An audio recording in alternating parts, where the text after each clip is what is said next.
Nepal's streets are restless. Young people, the so-called Gen Z generation, are out in force.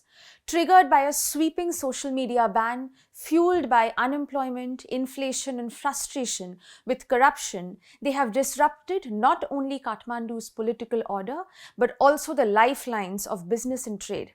This is not just Nepal's internal storm. For India, which is Nepal's largest trading, investment and development partner, the unrest carries a sharper message. Trade strategy cannot ignore recurring risks. Let's address the deeper truth behind the ties. India and Nepal share history, culture, and people-to-people bonds and ties that run centuries deep. Borders are open, families straddle both sides, commerce feels natural.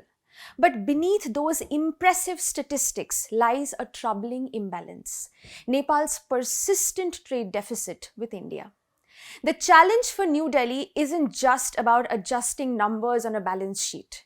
It is about building a sustainable economic partnership, one that supports Nepal's growth while reinforcing India's leadership in the region.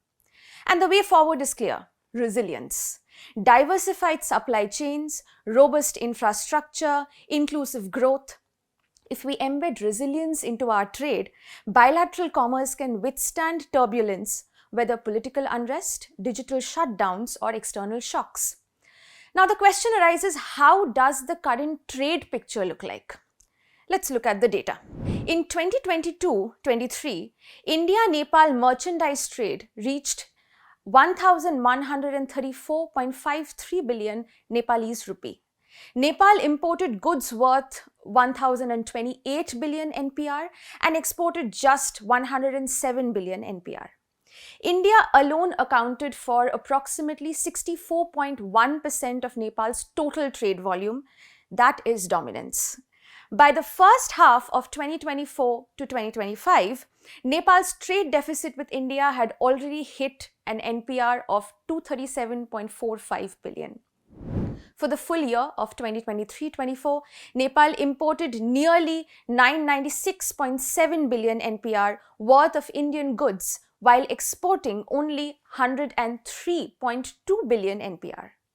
India's exports to Nepal was about USD 7 billion, were led primarily by mineral fuels, iron and steel, machinery, vehicles, electronics, cereals, plastics, and pharmaceuticals. This is not a trivial dependence. India supplies nearly all of Nepal's petroleum, 2/3 of its merchandise trade, and about 1/3 of its services trade, and remains a dominant source of foreign investment and remittances. Nepal's external trade deficit is cushioned somewhat by remittances, but the imbalance remains stark. Yet, within the imbalance lies a remarkable opportunity: energy. Nepal's hydropower potential is estimated at more than 40,000 megawatts of feasible capacity. And the tide is turning. In June 2025, Nepal made history by exporting 40 megawatt of electricity to Bangladesh through India's grid, along with 80 megawatt supplied directly to Bihar. This milestone followed an October 2024 tripartite agreement facilitated by India that unlocked new corridors for regional power trade. India has committed to buying up to approximately 10,000 megawatt from Nepal over the next decade. Projects like Arun 3 at 900 megawatt show just how scalable this cooperation can be. And the payoff is huge. A recent study suggests that if Nepal scales electricity exports effectively, its GDP could rise to rupees 13,100 billion, approximately 120 billion USD by 2045, nearly 39% higher than without such exports. Power trade could expand from rupees 310 billion in 2030 to over rupees 1,069 billion in 2045. For India, this means cleaner, greener electricity, helping meet renewable targets under the Paris Agreement. For Nepal, it means not just revenue, but long-term fiscal resilience. Energy is where deficits can turn into surpluses. But trade isn't only about fuel and power.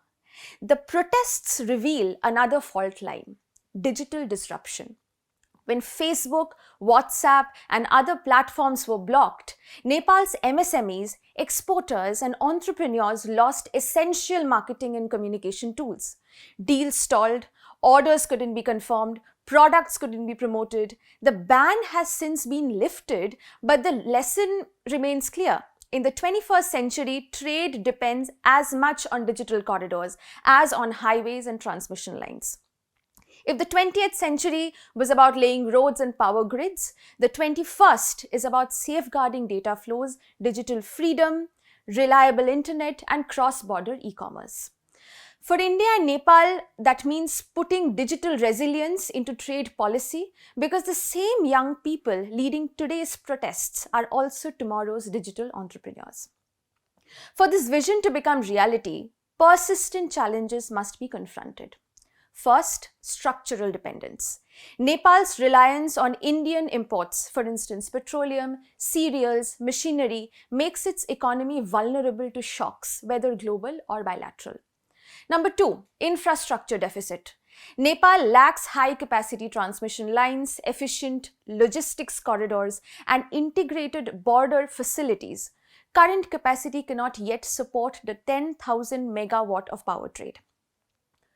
3. Non-tariff barriers and regulatory delays.